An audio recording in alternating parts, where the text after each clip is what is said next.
রাজু শহরে কাজ করতে গিয়ে সেখান থেকে বিয়ে করে নিয়ে বাড়িতে চলে আসে। রাজুর মা তাড়াতাড়ি দৌড়ে রাজুর কাছে আসে। নতুন বউ দেখে ভীষণই অবাক হয়ে যায়।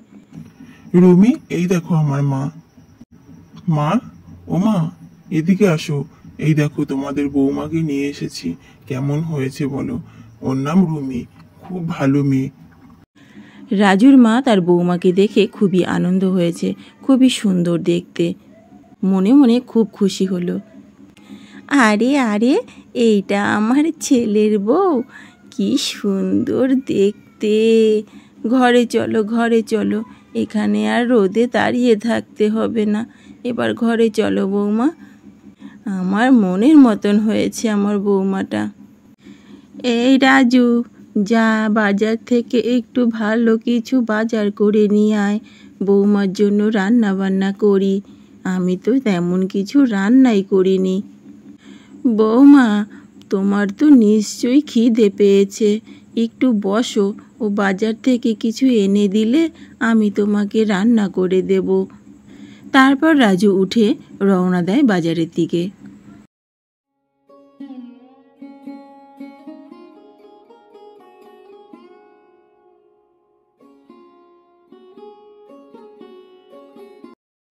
রাজুকে বাজারে পাঠিয়ে রাজুর মা রান্না বসিয়ে দিয়েছে।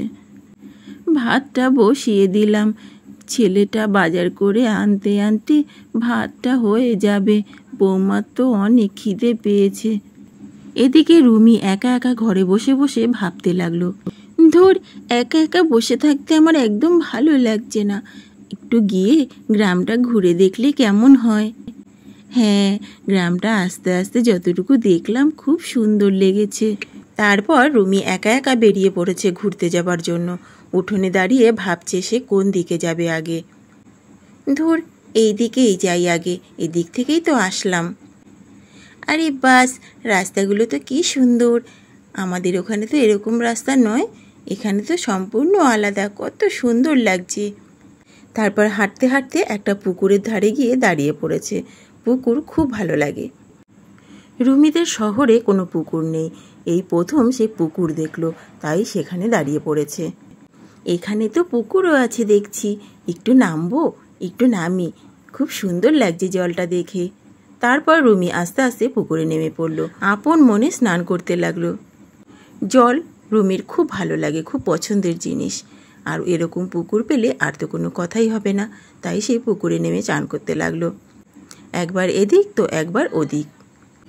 রুমি ভুলেই গেছে সে এখানকার বউ, গ্রামের বউরা এরকম আচরণ করে না। তারপর গ্রামের বউরা একে একে এসে পুকুরের ধারে জমা হলো আর দেখে নিজেদের মধ্যেই আলোচনা করতে লাগলো। আরে দিদি, তুমি জানো এটা কে?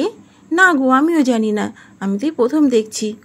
মুখটাও তো দেখতে পাচ্ছি না, কি করে বুঝি বলো তো? যে হয় হোক গে, চলো তো আমরা দেখে আসি। ঘোষ কাকিমার ছেলে বলে বিয়ে করেছে, খুব সুন্দর হয়েছে নাকি বউটা। আচ্ছা ঠিক আছে, চলো দেখে আসি। এই কথা বলে দুজনে চলে গেল রাজুদের বাড়ির দিকে নতুন বউ দেখতে।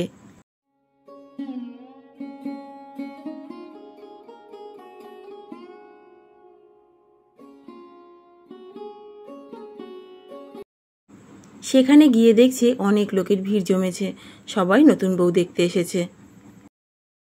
কাকিমা, ও কাকিমা, কোথায় গেলেন? বাড়িতে নেই বুঝি? আরে, পাড়ার বৌমাদের আওয়াজ, মনে হচ্ছে আমার বৌমাকে দেখতে এসেছে। দাঁড়াও বৌমারা, আসছি। কি গো, তোমরা আমার বৌমাকে দেখতে এসেছো বুঝি? বৌমা তো ঘরের ভেতরে আছে, দাঁড়াও আমি ডেকে নিয়ে আসি। তারপর ঘরে এসে বৌমাকে খুঁজতে থাকে। বৌমা তো ঘরের ভেতরে নেই, দেখে ভীষণ চিন্তায় পড়ে গেল শাশুড়ি। আরে, বৌমা তো ঘরে নেই, গেল কোথায়? বৌমা, ও বৌমা, আরে সাড়া দিচ্ছে না, গেল কোথায় তাহলে বৌমা? এখন আমি কোথায় খুঁজি বলো তো? তারপর মন খারাপ করে ঘর থেকে বেরিয়ে আসে আর এসে বাইরে যারা বউ দেখতে এসেছিল তাদেরকে বলতে থাকে, শোনো বৌমারা, বৌমাকে না আমি ঘরে খুঁজে পাচ্ছি না, তোমরা অন্য সময় আসো বরং, এখন কোথায় গেছে বলতে পারছি না। কেন কাকিমা, আপনাকে বলে যায়নি কোথায় গেছে? এ আবার কেমন ধারা বউ, আপনাকে না বলেই বেরিয়ে যায়? কি জানি বাপু, আমরা তো এরকম জন্মেও শুনিনি যে বিয়ের পরই এসে শ্বশুরবাড়িতে না বলে বেরিয়ে পড়ে। আমরা তো এখনও না বলে কোথাও বেরোনোর জো নেই। শহরের মেয়ে কাকিমা, একটু বুঝে শুনে চলবেন, খুব চালাক হয়।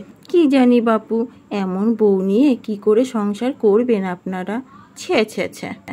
অনেক খারাপ খারাপ কথা বলে তারপর সেখান থেকে চলে যায়। বেশ কিছুক্ষণ কেটে যাওয়ার পর দেখতে পায় তার ছেলে ছেলের বউ একসাথে বাড়িতে আসছে। শাশুড়ি কিছু জিজ্ঞাসা করার আগেই বউ বলতে থাকে, মা, আমি একটু আপনাদের এই গ্রামটা ঘুরে দেখতে বেরিয়েছিলাম। ঘুরতে ঘুরতে দেখি একটা কি সুন্দর পুকুর। আমার পুকুর ভীষণ পছন্দ, তাই একটু পুকুরে স্নান করছিলাম। আপনাদের ছেলে আমাকে দেখে সঙ্গে করে নিয়ে আসলো। আসলে আমাদের শহরে তো এরকম পুকুর দেখতে পাই না, তাই এখানে দেখে আমার খুব পছন্দ হয়েছে, তাই একটু মনে হলো স্নান করে নিই। আমি এখন থেকে রোজ পুকুরে স্নান করব। ওই পুকুরটায় আমার খুব ভালো লেগেছে আজকে স্নান করে। পরের দিন সকালবেলায় রুমির শাশুড়ি হাঁটতে বেরিয়েছে। হাঁটতে হাঁটতে ক্লান্ত হয়ে একটা চেয়ারে বসে রয়েছে। আরে আরে, এই ঘোষ কাকিমা না? হ্যাঁ তো, ঘোষ কাকিমা। চলো তো গিয়ে একটু দেখি, তার বৌমার কথা জিজ্ঞেসে করি। আরে ঘোষ কাকিমা যে, কখন এলেন আপনি? হাঁটতে হাঁটতে হাঁপিয়ে গেছেন বুঝি? তা আপনার বৌমা বাড়িতে এসছে? তা সেদিন তো আপনার বাড়িতে গিয়ে বৌমাকে দেখতেই পেলাম না। যা বউ এনেছেন কি বলবো। দেখবেন, বুঝে শুনে চলবেন। শহরের মেয়ে তো, শহরের মেয়েরা খুব একটা সংসার টংসার করে না। না না বৌমারা, অমন করে বলো না। আমার বৌমা অমন নয়, খুবই লক্ষ্মীমন্ত। আসলে গ্রামের এরকম জিনিস তো শহরে দেখতে পায় না, তাই একটু বেরিয়ে পড়েছিল দেখতে। বড্ড ছেলে মানুষ কি না। সে যাই হোক, আমাদের বলার কাজ আমরা বললাম, বাকিটা আপনারাই বুঝবেন। তা অতই যখন বোঝো, তো অন্যের ব্যাপারে এত নাক গলাও কেন? আমাদের ব্যাপারটা না হয় আমাদেরকেই বুঝতে দাও। শাশুড়ির মুখে অমন কথা শুনে বউ দুটো আর দাঁড়ালোই না, তাড়াতাড়ি ঝটপট করে বেরিয়ে পড়ল। রাজুর মা মনে মনে ভাবলো যে এদের থেকে যতটা সম্ভব দূরে থাকতে হবে, কারণ এরা মানুষ ভালো নয়।